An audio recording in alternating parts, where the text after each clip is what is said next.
Hi, everyone. Thanks for joining us on Facebook. I have here Jason Flowers and Jeanette Cuevas Cuevas. From New York Life. Now, we're talking about retirement, financial planning. And a lot of times people don't always realize, but insurance is a big part of that. And New York Life obviously has some great products for that. So we're going to talk about that today.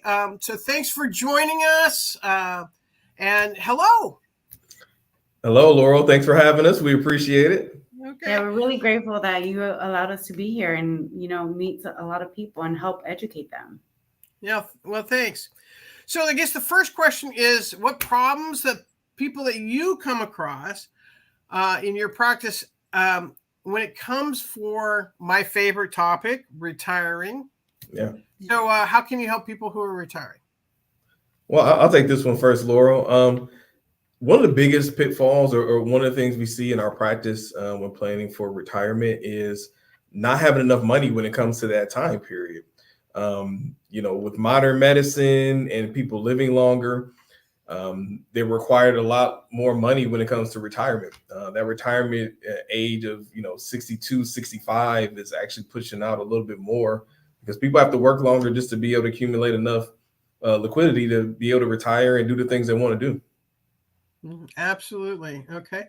And so part of that, I guess, is annuities, which I don't know. I've always heard, don't do annuities. They're bad. Yeah.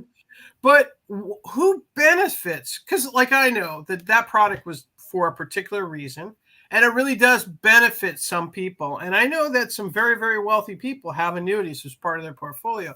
So who benefits from annuities? Well, to be completely honest, it all depends on where you're at financially.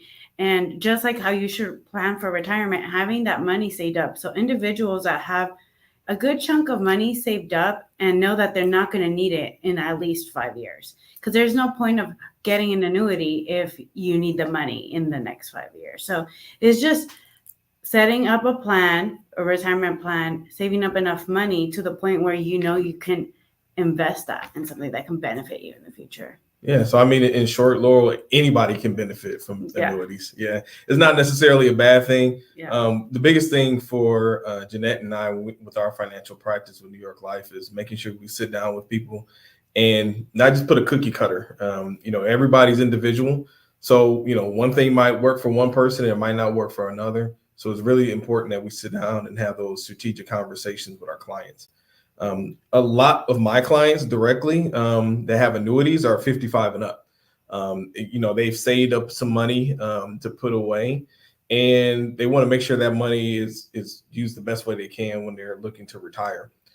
So we do some strategic planning and making sure that, hey, we don't need to touch this money for the next 5 years or more. And I show them what an annuity can do for them. Okay, great. Now, how do you leave a legacy? I'm always interested in that with insurance. Isn't it over when you die?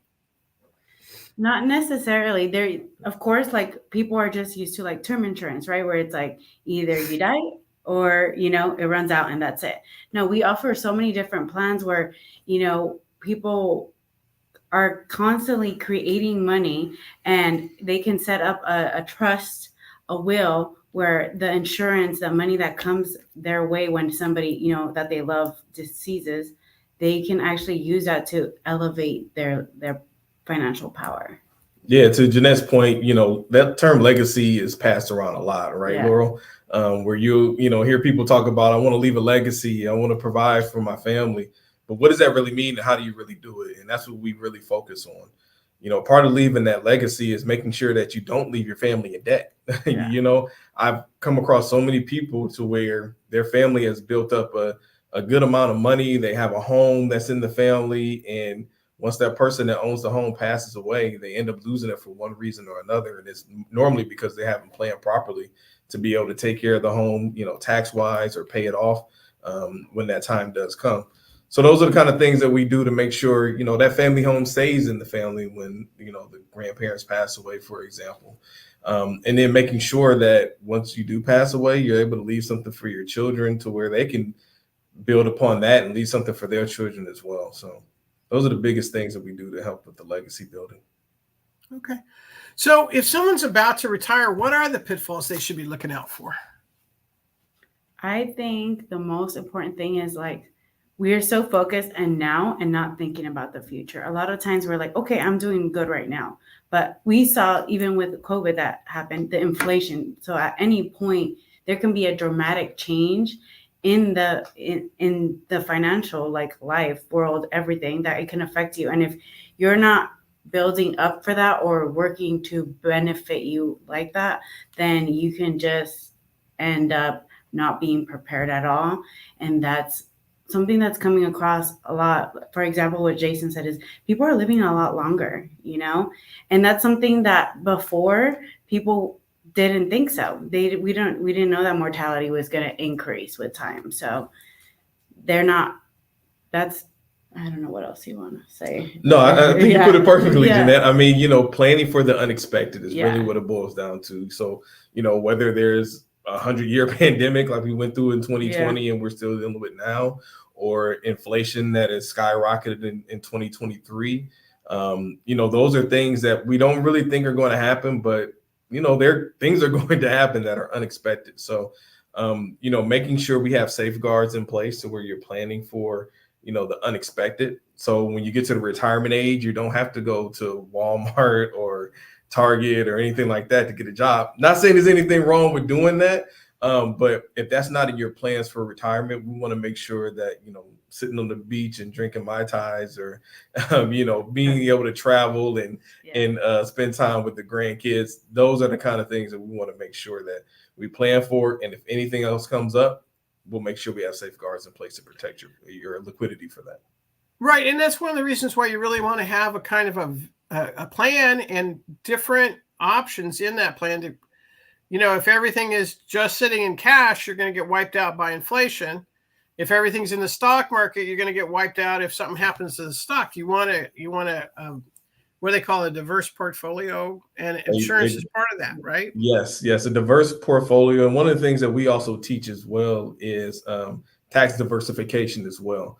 And that's just a fancy way of saying putting your money in different buckets so you pay less in taxes, so you have more money in the long run. Right. Because tax is a big expense. Very much so, yes. Just like inflation can drain your nest egg, so can taxes. That's great. So when do you tell people, should they take Social Security as soon as they turn, well, for my generation, 67 and a half? Or, when should you take Social Security? Well, the way that we work is we like to sit down with every person and figure out where they're at in life. I can tell you 67, 62, but we won't know. There's not a perfect age of when you should do that. It all comes down to what you have set in place and what's going to work best for you. A lot of individuals, they're better off taking it out right when they turn 62. Some can wait, but if you cannot wait, there's no point of you trying to wait to 67 and then you basically not having any money until you reach that age or any support. And now you're continually working and, you need the money now. Yeah, a wise person once told me a long time ago that if you don't plan for something, you'll fall for everything. And that's the biggest thing that Jeanette and I want to express is that planning is the key. We could say at a lot of different ages, and some people, say that certain ages are the proper ages to be able to take out Social Security, different things like that. But it's all about strategic planning and when it works best for you. So we sit down with our clients every 6 months. So we check in, see where they're at financially, see anything changed, seeing how the market is doing, whatever is needed. We sit down and have those conversations. And if anything changes, we might adjust an age here or there, or we might adjust what's being put in one part of their portfolio or another. But really, it's all about planning. Yeah. Sometimes when we're buying somebody's house for cash because they can't keep the house anymore and they need that money for retirement, they'd put all their money in the retirement. We always try to make sure that they're speaking to a professional and really looking at somebody who's going to help them keep that wealth. Correct. so that they have enough money for what they want to do for the rest of their lives. So if somebody wants to talk to you, how do they reach you guys?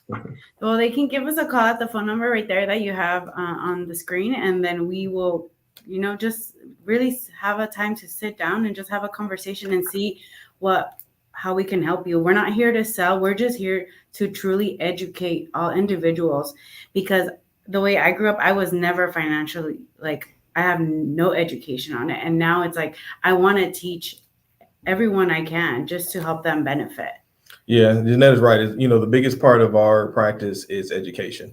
The more information you have and the more information we're able to provide to our prospects and our clients, just makes them a better client. It makes them be able to live their life a little bit better. Normally for life insurance agents or financial professionals, we normally work in silos, right? You normally don't see two of us on the screen together working together. But what Jeanette and I have found is it's better to work as a team instead of working against each other. We think it's really best that we help our community with being able to educate them, and that's just a bigger outreach that we can have. And then we learn from each other too. I learn something from Jeanette all the time, and I'm hoping she learns something from me every once in a while too. So. Well, thank you, Jason. Thank you, Jeanette. And thank you, everyone, for joining us. I really appreciate you guys tuning in. And at Laurel Buys Houses, we're here to help you if the house is the problem or the house is the solution. And Jason and Jeanette can help you with what to do for retirement. Yes. Thank you, Laurel. Thank you so and thank much you, everybody, for having tuning in. us. Thank you.